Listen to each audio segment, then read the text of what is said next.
Morning folks, thanks for tuning in for another video today. So, back out here in the woods, down here by my camp today, just doing a little, just out having some fun. So, you've probably seen in a few videos of mine now, I've been using a new axe. So I thought that's what we'd review today, talk about today. So today we're going to talk about the Council Tool Camp Carver. So, my name's Chris, you're watching Skills to Survive. We'll be right back.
Welcome back. So thanks for tuning in again today. So again, what we're talking about today is the new Camp Carver from Council Tool. This is in their WOOD-CRAFT series. And for those of you that know your axes, the Council Tool is made here in the USA. They're made in North Carolina. They've been making axes and tools for a long time. So this is a fairly new axe for them. And again, it's called the Camp Carver, and this has become a pretty popular axe for folks out here in the bushcraft community and stuff like that, because it's small. You got an overall length of 16 inches, so it's fairly short for what it is, but it offers a lot of capabilities. I mean, this thing overall weight on this thing on my scale is 2.5 pounds, so you got a pretty hefty little axe slash hatchet on this thing. So I've been using this a lot. I'll roll in some clips here just out here today. Today I've been out here just making a little seat, or fixing my little seat down here at my camp. If you watch my previous videos, I did a couple of overnight camps down here over the winter, and I had this big log that I cut down, a big pine log that was from a big pine tree that I cut down, and I was sitting on it by the fire, which would be behind me. And since logs are round, obviously it hurts your butt. So I've just been making kind of a little bench out here today using this axe, but I've used it a ton since I've got it, not only just for doing carving and stuff like that, but for splitting wood, cutting down trees. I mean, I've just used it a bunch, and I really like this thing. I mean, this thing is just amazing, and you can kind of tell it has this, I want to call it a choil right here. So you can really choke up on this thing and get in there and get some fine carving done. If you want to do some spoons or a little bit more finer carving, you can really choke up on it and do that. It has a hardened pole, so you can hammer with it. Want to use it as a hammer. Now, compared to my other axe, the only other axe that I have, and you guys have seen this too in a bunch of videos, is my Wetterlings. And I think this is called the American Felling Axe, I think. Again, this is my Wetterlings, and I don't think they make this anymore. But this has a 23-inch or 24-inch overall length. So compared to the Camp Carver, kind of compare it there. I mean, you kind of see the difference. Kind of compare the heads and get the heads. There we go. It might be a little bit different. So your front one here is the Wetterlings, and the back one back here is the Camp Carver. So Camp Carver is obviously bigger head. I like the beard on this. Has that how it kind of curves. How it kind of curves down. I really like that beard, whereas the Wetterlings just has a straight.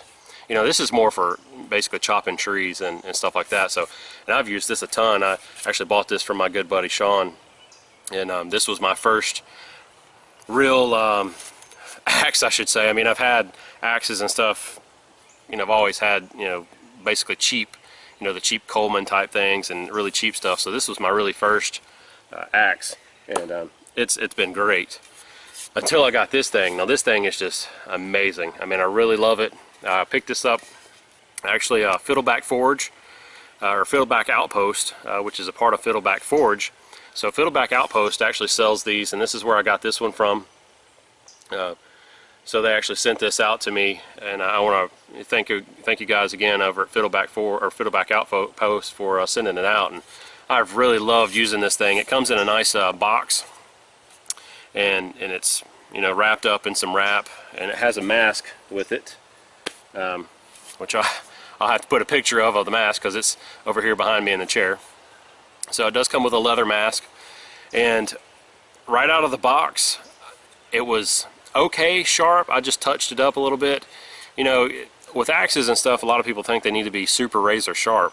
I mean, they need to be sharp, but they just need to be work sharp, because you're not necessarily shaving with an axe, so you don't necessarily need it to shave. You just need it sharp enough to chop and cut wood. So it was decent. And the handle, I took the handle and I soaked it in linseed oil for about 3 weeks every day. For probably 2 or 3 times a day, I'd come down and I'd wipe it down with linseed oil, wipe the whole thing down and let it soak in, because it definitely needed that. The wood was dry, so it definitely soaked in, and having that on there now really gives it a better grip, so you can really chop with it. And again, and it doesn't really slide. It kind of gives you that kind of sticky grip on there, so you really, you know, got some good control with it. Very easy to control. I've been extremely pleased with this thing again. I mean, I can't say enough about it. It's just been a great piece of kit, and it's definitely going to be in my one of my high-end pieces of, you know, quality gear, and definitely something that's going to be passed down to my kids. So along with wetterlings as well. But anyway, so again, these are pretty popular axes right now. I think the going rate for these things is like $140, give or take. Don't quite quote me on that, but right around the time I got this, which I've had this now a couple of months, it was right around $140. So not cheap, not too expensive. I would still say that's kind of affordable for what you're getting. I mean, if you want kind of a, I don't want to use the term all-in-one tool for axes, but this is a pretty good small medium axe that'll do up to some larger tasks, but it'll definitely do all your medium tasks and most of your fine tasks as well. So if you want kind of that kind of pair, if you want to pair this with a smaller knife, say like for instance, I got an Essie 4 right here, if you want to compare that, or with a Mora, something like that, pair it together, I think you'd have definitely a nice combination there that you can, you know, really go out and you know, be comfortable with your tools. So anyway, I've rambled on enough, folks. So yeah, go over to Fiddleback Outpost, check them out. They have a lot of different you know, things there, everything from knives to fire starting stuff to axes. You know, they have everything there. I'll put a link down below where you can go and check them out. Go check them out, definitely give them a look. They're nice people over there, great people to deal with. And yeah, I mean, again, this is the Camp Carver from Council Tool. So thanks again for watching, folks. Please like, share, and subscribe. Get outside, get outdoors. I'm going to finish tinkering around out here and playing around before it gets too hot. And thank you again for watching. I'll be back on another video really soon.